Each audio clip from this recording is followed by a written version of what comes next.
Back to news. Khammam police parade grounds లో independence day celebrations ఘనంగా జరిగాయి. పోలీస్ పెరేడ్ గ్రౌండ్స్ లో త్రివర్ణ పతాకాన్ని ఎగురవేశారు డిప్యూటీ సీఎం భట్టి. అనంతరం పోలీసు గౌరవ వందనం స్వీకరించారు.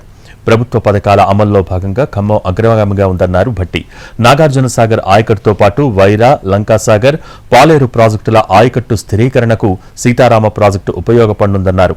ఈ ప్రాజెక్టు ద్వారా 3.28 లక్షల ఎకరాల కొత్త ఆయకట్టుతో పాటు మొత్తం 6.73 లక్షల ఎకరాల ఆయకట్టుకు నీరు అందించాలని ప్రభుత్వం లక్ష్యంగా నిర్ణయించిందని అన్నారు.